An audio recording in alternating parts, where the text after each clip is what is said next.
A intercessão do Espírito Santo. Da mesma forma, o Espírito Santo nos ajuda, porque não sabemos o que devemos e o que pedir como convém. Mas o próprio Espírito Santo intercede por nós com gemidos inexprimíveis. E aquele que sonda os corações sabe qual é a mente do Espírito, porque ele intercede pelos santos segundo a vontade de Deus. Romanos, capítulo 8, versículo 26 e 27. O apóstolo Paulo estava escrevendo para um povo provado e aflito, e um de seus objetivos era lembrá-los dos rios de conforto que fluem por perto. Em primeiro lugar, ele despertou suas mentes puras por meio da lembrança de sua aflição. Pois diz ele: todos que são guiados pelo Espírito de Deus, eles são filhos de Deus. Eles foram, portanto, encorajados a participar com Cristo, o irmão mais velho, com quem se tornaram co-herdeiros, e foram exortados a sofrer com ele, para que depois pudessem ser glorificados com ele. Tudo o que suportaram veio das mãos de um pai, e isso deveria confortá-los. 1000 fontes de alegria são abertas naquela bênção de adoção. Bendito seja Deus e Pai de nosso Senhor Jesus Cristo, por quem fomos gerados na família da graça. Quando Paulo aludiu a esse assunto consolador, ele se voltou para a próxima base de conforto, a saber que devemos ser sustentados pela esperança sob a presente provação. Há uma glória incrível reservada para nós, e embora ainda não possamos entrar nela, mas em harmonia com toda a criação, devemos continuar a gemer e a sofrer. Ainda assim, a própria esperança deve ministrar-nos forças e permitir-nos suportar pacientemente essas aflições leves, que duram apenas um momento. Esta também é uma verdade cheia de revigoramento sagrado. A esperança vê uma coroa reservada, mansões preparadas e o próprio Jesus preparando um lugar para nós. E pela visão arrebatadora, ela sustenta a alma sob as tristezas do mundo. A esperança é a grande âncora por meio da qual enfrentamos a tempestade atual. O apóstolo então se volta para uma terceira fonte de conforto, a saber, a habitação do Espírito Santo no povo do Senhor e com ele. Ele usa a palavra da mesma forma para sugerir que, da mesma maneira que a esperança sustenta a alma, o Espírito Santo também nos fortalece sob provação. A esperança operou espiritualmente em nossas faculdades espirituais, e o mesmo acontece com o Espírito Santo. Se alguma forma misteriosa opera divinamente sobre as faculdades recém-nascidas do crente, para que ele seja sustentado sob suas enfermidades, em sua luz veremos a luz. Oro, portanto, para que possamos ser ajudados pelo Espírito Santo enquanto consideramos suas operações misteriosas, para que não caiamos no erro ou percamos a preciosa verdade por meio da cegueira do coração. O texto fala de nossas enfermidades, ou como muitos tradutores colocam no singular, de nossas enfermidades. Com isso, se entende nossas aflições e fraquezas que os problemas descobrem em nós. O Espírito Santo ajuda-nos a suportar as enfermidades do nosso corpo e da nossa mente. Ele nos ajuda a carregar nossa cruz, seja ela dor física, ou depressão mental, ou conflito espiritual, ou calúnia, ou pobreza, ou perseguição. Ele ajuda a nossa enfermidade. E com um ajudante tão divinamente forte, não precisamos temer pelo resultado. A graça de Deus será suficiente para nós. A sua força se aperfeiçoará na fraqueza. Acredito, queridos amigos, que todos vocês admitirão que, se um homem puder orar, seu problema será imediatamente aliviado. Quando sentimos que temos poder com Deus e podemos obter de suas mãos tudo o que pedimos, então nossas dificuldades deixam de nos oprimir. Levamos nosso fardo ao nosso Pai Celestial e o revelamos com um tom da confiança infantil. E saímos bastante satisfeitos em suportar tudo o que sua santa vontade possa impor sobre nós. A oração é uma ótima válvula de escape para a tristeza. Abre as eclusas e diminui a enchente. que de outra forma poderia ser forte demais para nós. Banhamos nossa ferida com a loção da oração e a dor é acalmada, a febre é removida. Podemos ser levados a tal perturbação mental e perplexidade de coração que não sabíamos como orar. Vemos o propiciatório e percebemos que Deus nos ouvirá. Não temos dúvida disso, pois sabemos que somos seus filhos favoritos e ainda assim mal sabemos o que desejar. Caímos em tal peso de espírito e emaranhado de pensamentos que o único remédio da oração, que sempre achamos infalível, parece ter sido tirado de nós. Aqui então, na hora certa, como um socorro bem presente na hora da angústia, vem o Espírito Santo. Ele aproxima-se de nós, ele aproxima-se para nos ensinar a rezar e deste modo ajuda as nossas enfermidades, alivia nossos sofrimentos e permite-nos suportar o fardo pesado sem desmaiar sob o peso. Então consideraremos a ajuda que o Espírito Santo dá. A ajuda que o Espírito Santo nos presta vai ao encontro da fraqueza que deploramos. Como já disse, se em tempos de dificuldade um homem consegue orar, seu fardo perde o peso. Se o crente pode levar tudo e qualquer coisa a Deus, então ele aprende a se gloriar na enfermidade e a se alegrar na tribulação. Mas às vezes ficamos tão confusos que não sabemos o que devemos orar como deveríamos. Até certo ponto, devido à nossa ignorância, nunca sabemos pelo que devemos orar até que sejamos ensinados pelo Espírito de Deus. Mas há momentos em que esse obscurecimento da alma é realmente denso e nem sabemos o que nos ajudaria de nossos problemas se pudéssemos obtê-lo. Ele vê a doença, mas não sabemos o nome do remédio. Examinamos as muitas coisas que poderíamos pedir ao Senhor e sentimos que cada uma delas seria inútil, mas nenhuma delas atenderia precisamente ao nosso caso. Poderíamos pedir bênçãos espirituais que sabemos estarem de acordo com a vontade divina com confiança, mas talvez essas não atendam às nossas circunstâncias peculiares. Há outras coisas que podemos pedir, mas mal sabemos se as tivéssemos, elas realmente nos serviriam, e também sentimos uma timidez em orar por elas. Ao orarmos por coisas temporais, suplicamos com vozes ponderadas, sempre remetendo nossa petição de revisão à vontade do Senhor. Moisés orou para que pudesse entrar em Canaã, mas Deus o negou. E o homem que foi curado pediu ao nosso Senhor que pudesse estar com ele, mas ele recebeu como resposta: vá para casa, para os seus amigos. Oramos sempre sobre esses assuntos com esta reserva. No entanto, não seja como eu quero, mas como tu queres, como convém. É a maneira de orar que nos deixa perplexos, mesmo quando o assunto está decidido. Como posso orar? Minha mente divaga. Eu tagarelo como uma garça, como uma fera de dor. Eu gemo com o coração quebrantado. Mas, ó, meu Deus, não sei o que meu espírito mais íntimo precisa, ou se eu sei, não sei como formular minha petição diante de ti. Não sei como abrir meus lábios na tua presença majestosa. Estou tão perturbado que não consigo falar. Minha angústia espiritual me rouba o poder de abrir meu coração diante de meu Deus. Agora, amados, é numa situação como esta que o Espírito Santo nos ajuda com sua ajuda divina. E, portanto, ele é uma ajuda muito presente em tempo de angústias. Vindo em nosso auxílio, em nossa perplexidade, ele nos instrui. Esta é uma de suas frequentes operações na mente do crente. Ele vos ensinará todas as coisas. Ele nos instrui quanto à nossa necessidade e quanto às promessas de Deus que se referem a essa necessidade. Ele nos mostra onde estão as nossas deficiências, quais são os nossos pecados e quais são as nossas necessidades.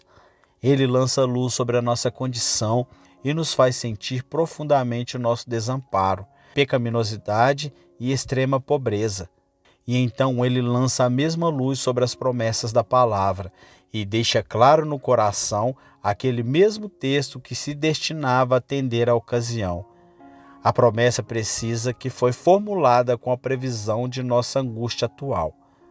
Nessa luz, ele faz brilhar a promessa em toda a sua verdade, em toda a sua veracidade, certeza, doçura e adequação, para que nós, pobres e trêmulos filhos dos homens, ousemos levar em nossa boca aquela palavra que primeiro saiu da boca de Deus, e então apresente isso como um argumento e defenda-o diante do trono da graça celestial.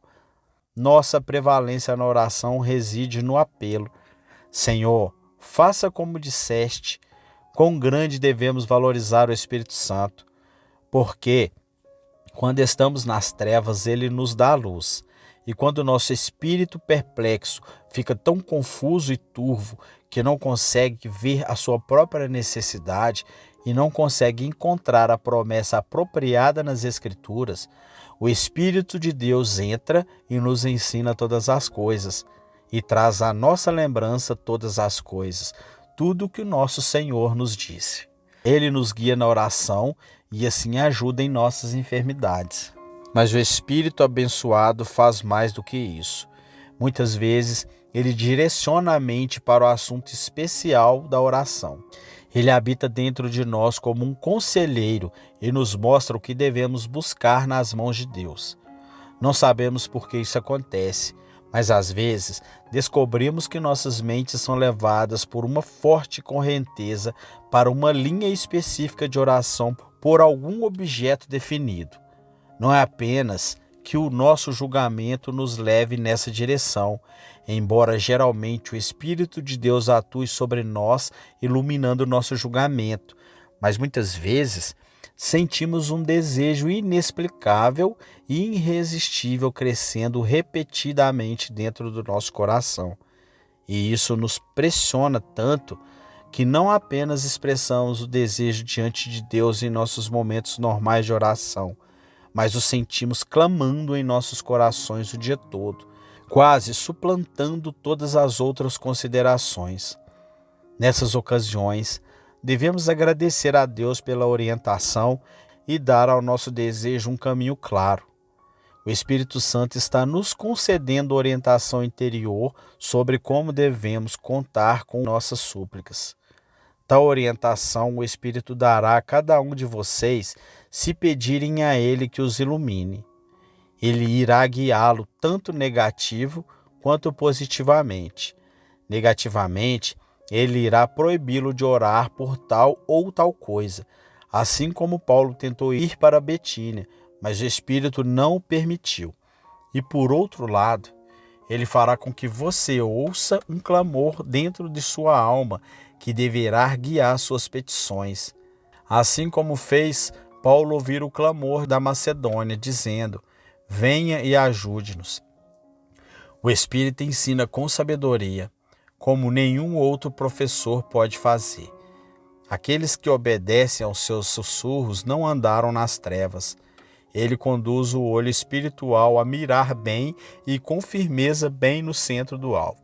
E assim acertamos o alvo em nossas súplicas. E isso não é tudo, pois o Espírito de Deus não é enviado apenas para guiar e ajudar a nossa devoção, mas Ele mesmo faz intercessão por nós de acordo com a vontade de Deus. Com essa expressão, não se pode querer dizer que o Espírito Santo alguma vez geme ou ora pessoalmente, mas que ele desperta desejo intenso e cria gemidos inexprimíveis em nós, e estes são atribuídos a ele. Assim como Salomão construiu o templo porque ele supervisionou e ordenou tudo, e ainda assim não sei se ele alguma vez moldou uma madeira ou preparou uma pedra. Assim o Espírito Santo ora e implora dentro de nós, levando-nos a orar e suplicar. Ele faz isso despertando nossos desejos. O Espírito Santo tem um poder maravilhoso sobre os corações renovados, tanto poder quanto o hábil menestrel tem sobre as cordas entre as quais coloca sua mão acostumada. As influências do Espírito Santo, às vezes, passam pela alma como os ventos de uma harpa eólica, criando e inspirando doces notas de gratidão e tons de desejos, aos quais teríamos sido estranhos se não fosse por sua visitação divina. Ele pode despertar-nos da nossa letargia, pode aquecer-nos da nossa tibieza. Ele pode nos capacitar quando estamos de joelho e nos elevarmos acima da rotina comum de oração para aquela importunação vitoriosa contra a qual nada pode resistir. Ele pode colocar certos desejos tão fortemente em nossos corações que nunca poderemos descansar até que sejam satisfeitos.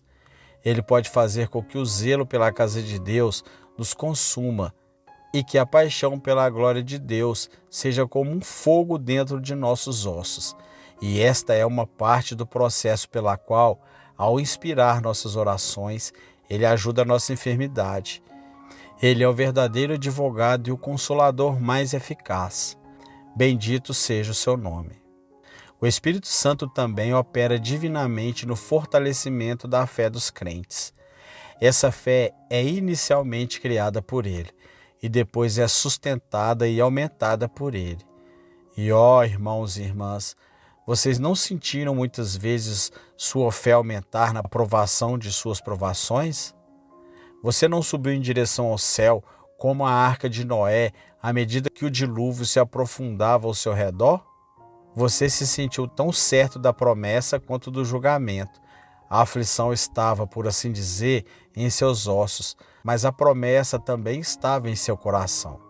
Você não poderia duvidar da aflição, pois sofreu com ela, mas quase imediatamente poderia ter duvidado da ajuda divina, pois sua confiança era firme e inabalável. A maior fé é apenas o que Deus tem o direito de esperar de nós, mas nunca demonstramos, exceto quando o Espírito Santo fortalece nossa confiança e abre diante de nós a aliança com todos os seus selos e seguranças. É Ele quem leva nossa alma a clamar.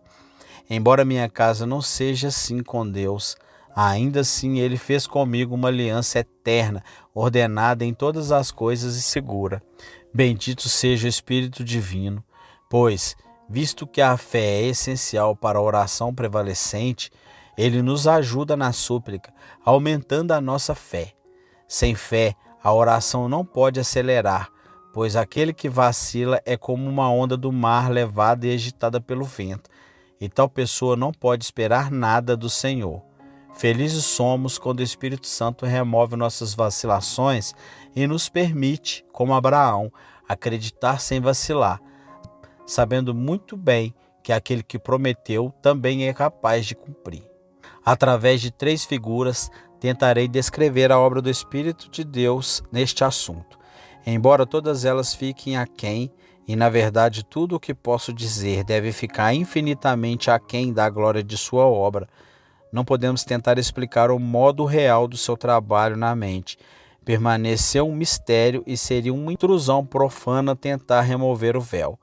Não há dificuldade em acreditar que, assim como uma mente humana opera sobre a outra mente, o Espírito Santo também influencia nossos espíritos.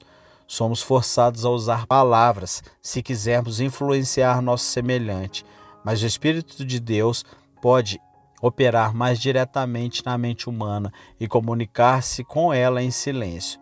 Nesse assunto, entretanto, não mergulharemos, sob pena de nos intrometermos onde o nosso conhecimento será afogado por nossa presunção. Minhas ilustrações não tocam no mistério, mas expõem a graça. O Espírito Santo atua em relação ao seu povo com um estímulo para um recitador. Um homem tem que entregar uma peça que aprendeu, mas sua memória é traiçoeira e, portanto, em algum lugar fora da vista há um alerta, de modo que, quando o falante fica confuso e pode usar uma palavra errada, um sussurro é ouvido, sugerindo a palavra certa. Quando o orador quase perdeu o fio do discurso, ele vira o ouvinte e o ponto lhe dá a palavra-chave e ajuda a sua memória. Se me for permitido fazer esta comparação, eu diria que isso representa em parte a obra do Espírito de Deus em nós, sugerindo-nos o desejo correto e trazendo à nossa lembrança todas as coisas, tudo o que Cristo nos disse. Na oração, Muitas vezes deveríamos chegar a um impasse, mas ele nos encoraja, mas ele incita, sugere e inspira e assim seguimos em frente. Na oração podemos ficar cansados, mas o Consolador nos encoraja e nos revigora com pensamentos animadores. Quando, de fato, estamos em nossa perplexidade, quase levamos a desistir da oração. O sussurro de seu amor deixa cair uma brasa viva do altar em nossa alma, e nossos corações brilham com maior ardor do que antes. Considere o Espírito Santo como seu inspirador e deixe seu ouvido ser aberto à sua voz. Mas ele é muito mais do que isso. Deixe-me tentar um segundo símile. Ele é um advogado de alguém que corre perigo perante a lei. Suponhamos que um homem pobre tivesse um grande processo judicial, afetando todos os seus bens, e fosse forçado pessoalmente a ir ao tribunal e defender a sua própria causa e defender os seus direitos. Se ele fosse um homem sem instrução, estaria em uma situação difícil. Um adversário no tribunal poderia pleitar contra ele e derrubá-lo, pois ele não poderia responder-lhe. Este pobre homem sabe muito pouco sobre direito e é totalmente incapaz de enfrentar seu astuto oponente. Suponhamos que alguém que fosse perfeito na lei assumisse calorosamente a sua causa e viesse viver com ele e usasse todo o seu conhecimento para lhe preparar o caso, redigir as suas petições para ele e encher a sua boca com argumentos. Isso não seria um grande alívio? Este conselheiro sugeriria a linha de súplica, organizaria os argumentos e os colocaria em linguagem cortês correta. Quando o pobre homem ficava perplexo com uma pergunta feita no tribunal, ele corria para casa e perguntava ao seu conselheiro, e ele lhe dizia exatamente como encontrar o objetor.